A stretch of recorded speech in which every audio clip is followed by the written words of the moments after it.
Well, it's a clear, crisp winter morning, January 24th, Monday. It's about 33, 34 degrees right now. And today is a day that I'm going to be heading up to the Baltimore area to check out a marina.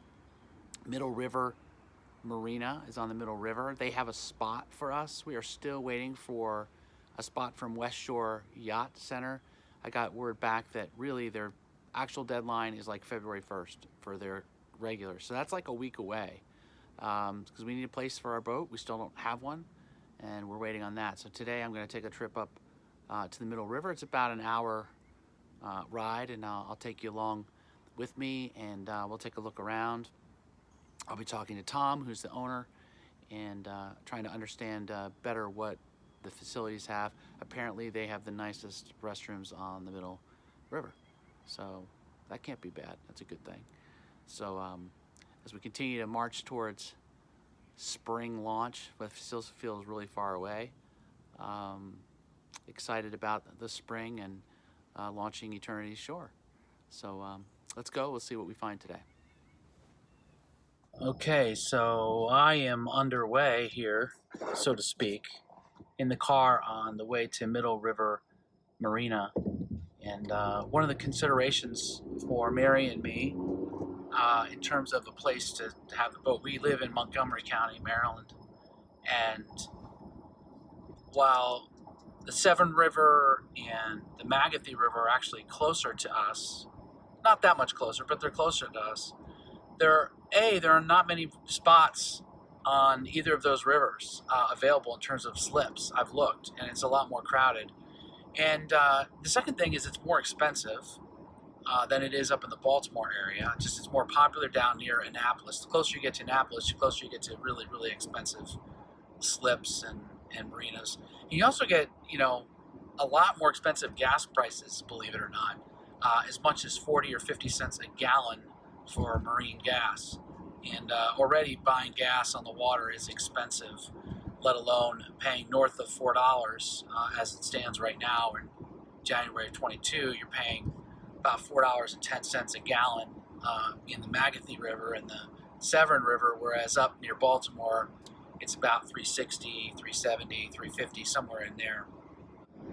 All right, so on our way, I'll take some pictures of the Middle River Marina when I get there, and we'll see how that goes.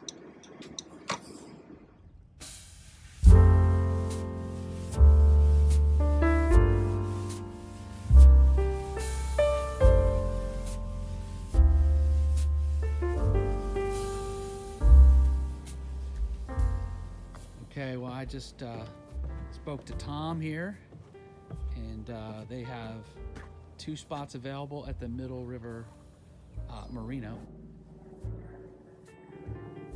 So LDOC is one of them.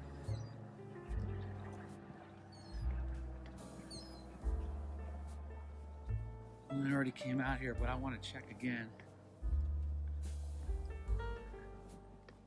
the width of this dock.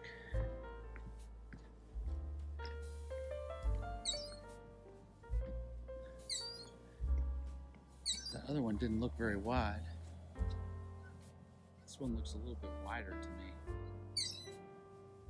Again, shore power is S130. I gotta ask about this. I like the steps. I don't see any dock boxes around here.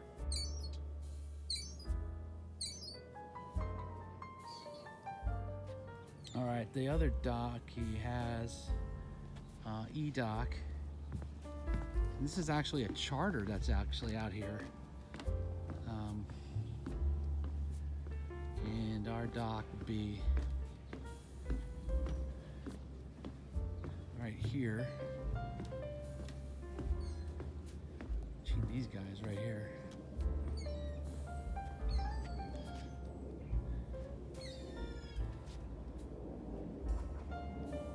Okay, so Tom's a nice guy. So my initial thoughts about what I saw, a little, what's the word? sketchy. I don't know if sketchy is the word. Just there's not a lot of nice boats in there. A lot of kind of crappy boats.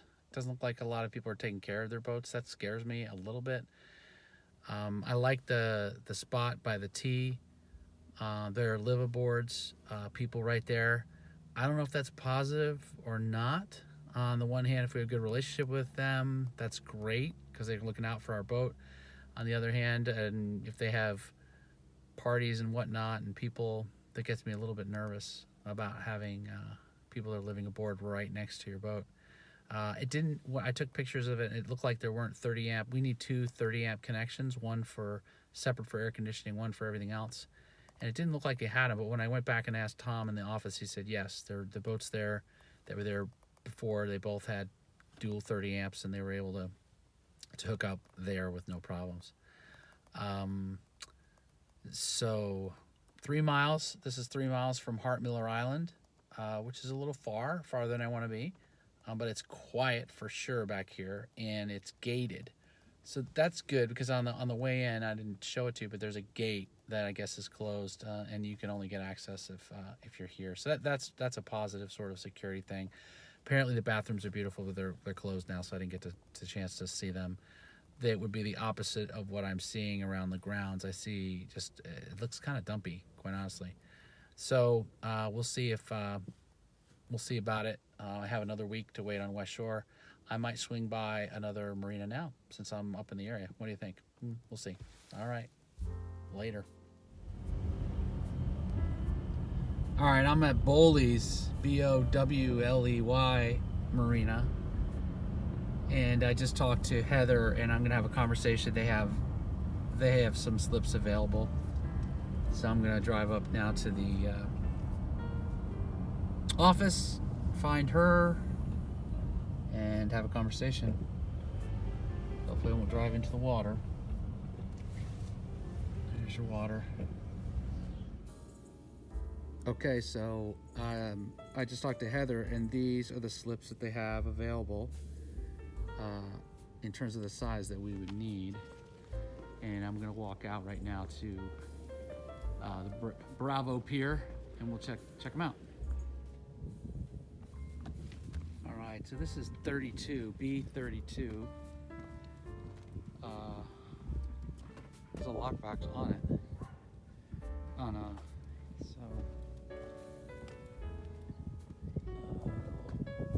Finger pier.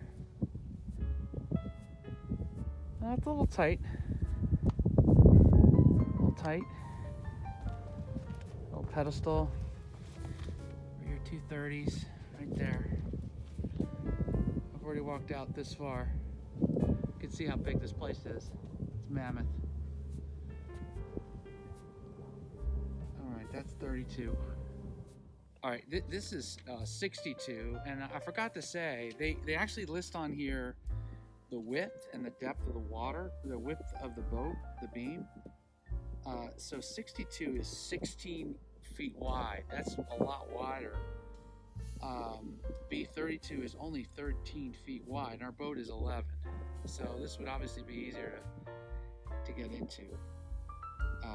And the water depth at 32, B32 was only 4.5 feet. Here it's 6.5 feet. Big difference. So, although I'm winded coming all the way out here. So I'm going to wrap a bow on this day. Headed back from Baltimore after looking at 2 marinas, Middle River Marina, and then I went back to Bowley's and figured out kind of the lay of the land in both of these.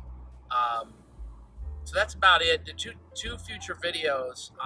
Next video I'm going to break down the costs of a marina. This is why, so you can see why it's so much money and the kind of things. It's like sometimes comparing apples to oranges. It's like when you buy a car and they have all these, some cars include options, some don't. You got to add on this stuff. So every marina is a little bit different about how they run things, about what it includes in terms of winter haul out. It doesn't include power washing the hull. So it's kind of confusing. I got a whole chart that I've gone through to try to determine this. I mean, at the end of the day, we want to be at West Shore Yacht Club, and if that works out, we're good. But if not, we have a dizzying array of options. So the next one, next video, I'm just going to break down the cost in these two marinas just so you can see what we're looking at. And the next video after that, I've already made it. I'm running through some of the projects that we need to work on. 4 different projects. I'm just going to show you what we have to do for the boat to continue to prepare it for the spring. So hope you enjoyed, and this was informational for you. Certainly helpful for me, since we're trying to figure out what to do next. All right. Ciao.